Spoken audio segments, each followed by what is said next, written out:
ဒီလူတွေကဒဲလုံနေတဲ့စားစရာတွေကိုစားနေကြပါပြီ။ဓမ္မဦးဆုံးမြင်ရမှာကတော့စတိုးဆိုင်တွေကပတ်သိမ်းလာတဲ့ရက်လုံနေတဲ့ပေါင်းမုံတွေကိတ်ချောက်တွေကားကြီးတွေနဲ့တင်လာတာပဲဖြစ်ပါရီ။ပြီးရင်တော့အဲ့ဒီမုံတွေကိုပါကင်ဖြည့်ပြီးအပြင်ထုတ်နေကြတာဖြစ်ပါရီ။နောက်ရှင်မှာတော့ရက်လုံစားစာတွေကိုကြိတ်ချတဲ့လုပ်ငန်းစဉ်စတင်ပါရီ။အရာမချိတ်ဆက်တွေကိုထည့်ပြီးအမုံဖြစ်သွားအောင်လို့ကြိတ်ချလိုက်တာဖြစ်ပါရီ။ကြိတ်ချပြီးတဲ့အမုံတွေကိုတော့အပူချိန်မြင့်မြင့်မှာပိုးတက်ပါရီ။အလိုပိုးတက်လိုက်တာကအနည်းရှိတဲ့ဘက်တီးရီးယားတွေနဲ့အခြားအညစ်အကြေးတွေအားလုံးကင်းစင်သွားစေပြီးတန်ရှင်းတဲ့အမုံဖြစ်သွားပါတော့။နောက်ထပ်အဆင့်အနေနဲ့ကတော့အရည်တွေကိုစစ်ထုတ်လိုက်ပါရီ။နောက်ဆုံးမှာတော့ဒီတန့်စင်ပြီးသားအမုံတွေကိုအာရတက်ကျွေးသွားတဲ့အမုံတွေဖြစ်သွားစေပါတော့။ဒီမုံတွေကလိမ့်ဆန်တွေအတွက်အစားအစာဖြစ်ပြန်တဲ့အသုံးပြုနိုင်တဲ့အပြင်ငါးမွေးမြူရေးလုပ်ငန်းတွေမှာငစားအဖြစ်လည်းအသုံးပြုနိုင်ပါရီ။ဒါအပြင်စိုက်ပျိုးရေးလုပ်ငန်းတွေမှာမြေဩဇာအဖြစ်လည်းအသုံးပြုနိုင်တာကြောင့်စွန့်ပစ်လိုက်ရမယ့်အစားအစာတွေကတကယ်တမ်းမှာတော့တခြားနည်းနဲ့စားလို့ရနေသေးတာဖြစ်ပါရီ။မျိုးတစ်ခုရဲ့အသွေးကြောဖြစ်တဲ့အရာကိုဒီလိုခေါ်ပါရီ။ဒါကတော့ရေမြောင်းပေါက်ပဲဖြစ်ပါရီ။ဟုတ်ပါပြီရေမြောင်းပေါက်တွေကအငြိကြေးပါတဲ့ရေတွေစီးဆင်းရလဲဖြစ်တယ်လို့မိုးများတဲ့အခါမိုးရေစီးဆင်းမှုကိုထိန်းပေးထားရလဲဖြစ်ပါရီ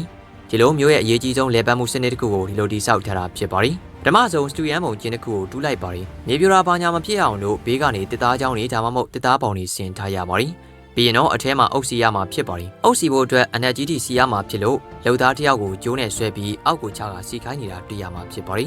လုံချိုးရေးကပတ်တော့ပါဖို့လိုပါရီပြီးရင်တော့အုတ်တွေကိုစီရပြီးအုတ်စီတဲ့အခါမှာလေလှုပ်သားကစဝိုင်းမုံတီးကြရအောင်တေချာစီရပါတယ်ပြီးရောစီလို့မရဘဲနဲ့တေချာစီရတာဖြစ်ပါတယ်အားလုံးစီပြီးသွားပြီဆိုရင်တော့အပေါ်ကနေဘီလက်မြေမုံဖြူပြီးအုတ်တွေထက်စီပါတယ်ဒါတော့မြေအောက်မှာရင်မဟုတ်ဘဲနဲ့မြေပြင်ပေါ်ရောက်ပြီးဖြစ်ပါတယ်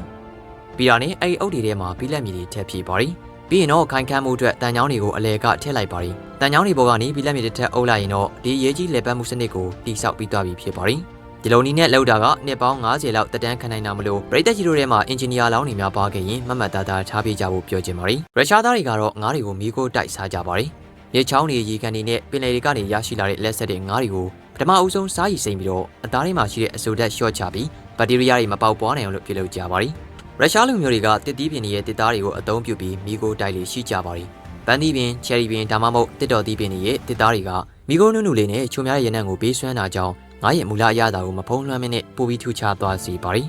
မီကိုတိုက်တဲ့နီလန်းကလည်း2မျိုးရှိပါရီအပူပေးပြီးတော့မီကိုတိုက်တဲ့နီးမှာဆိုရင်တော့ငါးတွေကိုအတော်လေးမြင့်တဲ့အပူချိန်မှာမီကိုတိုက်ထားတာကြောင့်အသားတွေကနူးညံ့ပြီးတော့အရည်ရွှမ်းနေပါရီမီကိုရဲ့မွေးရနံကငါးသားတွေကိုစိတ်ဝင်သွားပြီးစားလိုက်တိုင်းမှာမီကိုငွေ့ငွေ့လေးနဲ့တူငါရဲ့ချိုပိန်နဲ့အရသာခံစားရစေပါရီအေးခံပြီးတော့မီကိုတိုက်တဲ့နီးကတော့တီးခံပြီးစောင့်ဆိုင်ဖို့လိုအပ်ပါရီဒီနီးမှာတော့အပူချိန်ကိုအများကြီးမမြင့်တင်မင်းနဲ့ရက်ပေါင်းများစွာကြာအောင်မီကိုငွေ့နဲ့ကြက်တိုက်ရပါရီဒီလိုနည်းနဲ့ရလာတဲ့ငါးကအစိမ်းတိုင်းနီးပါးရှိနေပေမဲ့စားနဲ့မီကိုရဲ့အစွမ်းကြောင့်ကြာရှည်ခံပြီးတော့အသားကလည်းပိုပြီးတင်ပါပါရီ။မွေးကြိုင်နဲ့မီကိုရဲ့နဲ့တူငါးရဲ့အီစိမ့်နဲ့အရသာကအတော်လေးလိုက်ဖက်ပါရီ။အဲဒါကြောင့်ပဲရုရှားရဲ့မီကိုတိုက်ထားတဲ့ငါးတွေကယူတန်တန်စားစရာတစ်ခုတည်းမဟုတ်ဘဲနဲ့ရုရှားလူမျိုးတို့ရဲ့ရွာတလေးတဘာဝနဲ့အစားအသောက်ဆိုင်ရာကျွမ်းကျင်မှုတွေကိုပါထင်ဟပ်စေတဲ့အနည်းပညာလက်ရာတစ်ခုလို့ဆိုနိုင်ပါရီ။